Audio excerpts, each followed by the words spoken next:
Alors que la First Republic Bank a été avalée, on s'en souvient, par JP Morgan lundi, très tôt à l'aube, et qu'une quatrième banque régionale américaine tangue sérieusement en bourse, la Fed qui a donc relevé ses taux d'intérêt de 25 points de base. John Plassard, bonjour.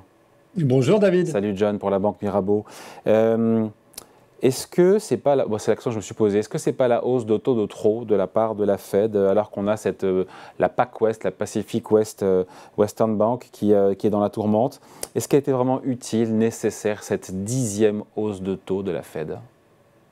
Écoutez, d'abord, ce qu'il faut regarder, c'est théoriquement. Vous savez, il y a des indicateurs avancés qui sont, par exemple, le rendement du 2 ans, le rendement du 2 ans américain qui suit la hausse des taux. Et ce rendement de 2 ans, il y a quelques semaines, était à 5,08, donc indiquait la fourchette qui nous a été donnée et justifiait la hausse des taux entre 5 et 5,25 qui a eu lieu mercredi. Ça, c'est la première chose. Donc, théoriquement, ce n'est pas la hausse de taux de trop.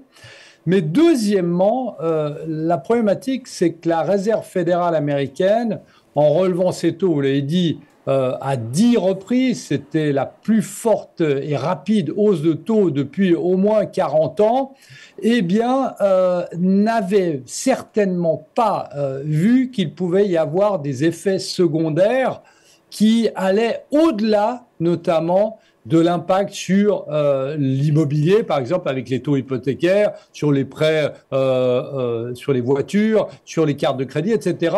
Et ils ne se rendaient pas compte qu'il y avait un élément secondaire qui était le problème des banques régionales. Et c'est là où, effectivement, la question se pose. Donc, théoriquement, non, ce n'est pas la hausse de trop. Au niveau pratique, on arrive dans une situation un tout petit peu plus compliquée aujourd'hui pour la Fed. Avec une Fed qui a laissé, sans le dire explicitement, qui a laissé ouverte la porte d'une pause pour les prochains mois. Tout à fait. Alors, ce qui est très intéressant dans le communiqué de mercredi, c'est que, et je me suis amusé à reprendre ce qui avait été fait en 2006, vous vous souvenez, juste après l'effondrement de la bulle Internet, eh bien, la Réserve fédérale américaine avait monté ses taux drastiquement et continuellement jusqu'en 2006. Et en 2006, ils avaient arrêté et ils avaient fait une pause pendant plus de 12 mois, 14 mois. Et qu'est-ce qui s'était passé? Ils avaient eu exactement le même communiqué où en fait ils n'indiquent pas que c'est une pause, ils disent qu'évidemment ils vont suivre les statistiques, c'est la data dependency dont adorent parler les banquiers centraux, et qu'ils verront ce qui arrive mais qui pensaient opportun le niveau des taux qui était en 2006 de 5,25 exactement comme aujourd'hui. Donc qu'est-ce que ça veut dire? Ça veut dire qu'on est obligé de se laisser une porte ouverte. Imaginons que le momentum de l'inflation reparte à la hausse, ce qui n'est pas le cas aujourd'hui, sont obligés de se laisser une porte ouverte, mais on comprend bien que la hausse des taux a eu un impact sur l'économie, c'est-à-dire sur l'inflation qui a baissé. Maintenant, on est à 5%, alors évidemment, on n'est pas à 2% qui est le mandat de la Fed, a eu un impact sur l'immobilier et, comme vous l'avez dit avant David, a un impact totalement désagréable et potentiellement systémique si ça se poursuit, ce qu'on ne pense pas, sur les banques et notamment les banques régionales américaines. Ouais, avec une récession qui rôde, on en parle depuis longtemps, elle semble maintenant s'approcher de plus en plus des États-Unis. On a eu les chiffres d'activité il y a quelques jours sur le premier trimestre, divisé par 2 par rapport aux 3 derniers mois de l'année 2022. On est à 1,1% de croissance sur le premier trimestre. L'activité qui semble de plus en plus faiblir alors que les taux remontent, même si on entre dans une zone de pause. Et en même temps, c'est vrai que la Fed qui a infligé 5 points de pourcentage, 5% de hausse de taux en un peu plus d'1 an. Donc cette pause, elle est normale pour voir comment se diffuse, et c'est le cas aujourd'hui. Et ils vont continuer à montrer leurs effets, toutes ces hausses de taux hyper agressives, les plus violentes, je pense, les plus brutales depuis 40 ans. Voilà, exactement. Et puis, vous parlez de la récession. Alors, on va avoir une récession aux États-Unis en cette fin d'année, mais qu'est-ce que c'est? C'est la récession la plus attendue de l'économie moderne, puisque tout le monde en parle. On en parlait l'année passée, on en parle aujourd'hui. Mais qu'est-ce qu'on constate? On constate qu'il y a 3 choses, alors qu'avant, il y avait seulement 2 éléments, entre guillemets. C'est qu'est-ce qui va précipiter les États-Unis en récession? C'est 1, l'inflation trop élevée, bien évidemment.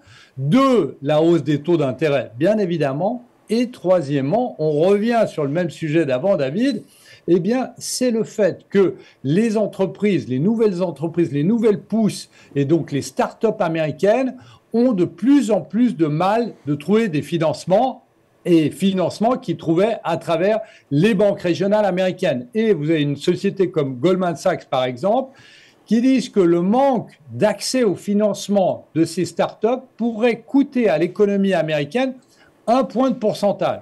Qu'est-ce que ça veut dire? Ça veut dire que, en fait, ces entreprises, on se rend compte, mais c'était d'une évidence même, on se rend compte que ces entreprises étaient le poumon, le cœur de l'économie américaine. Je vous rappelle quand même, juste deux chiffres, David, c'est que les banques régionales, c'est quand même 80% des prêts immobiliers commerciaux et 45% des prêts à la consommation. C'est-à-dire que sans banque commerciale, ça, vous ne l'avez pas parce que les grandes banques comme JP Morgan, Goldman Sachs et compagnie ne prennent pas en charge ça ou c'est trop cher.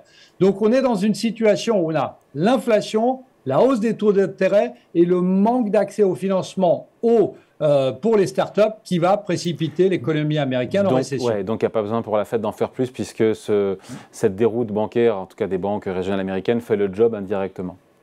Oui, tout à fait, mais aujourd'hui, on est dans un problème. On l'a tous compris que, évidemment, il ne faut pas monter plus ou potentiellement de 25 points de base, mais bon, on est sur ces niveaux. Le seul problème qu'il y a aujourd'hui, un des problèmes, c'est que si vous regardez le consensus, eh bien, le consensus parie à 100% sur une baisse des taux cette année. Et donc, je vous coupe, j'arrive pas à comprendre comment le consensus peut toujours être dans ce sens-là, à cette hauteur-là, alors qu'encore une fois, Powell, il l'a redit, Jérôme Powell, mercredi soir en conférence de presse, c'est exclu, il n'y aura pas de baisse de taux de la Fed cette année. Tout à fait. Tout à fait, mais vous savez, le consensus, bon, déjà, le consensus évolue très rapidement, et de deux, ce qu'il y a, c'est que le consensus se réfère aussi à l'histoire. Et vous savez, on parle souvent d'histoire ici dans l'émission, et bien, on est dans une situation où, historiquement, depuis la Deuxième Guerre mondiale, entre la dernière hausse des taux et la première baisse, il y a en moyenne 6 mois. Qu'est-ce que ça veut dire? 6 mois, ça veut dire qu'on baisse en novembre, si vous prenez les statistiques historiques.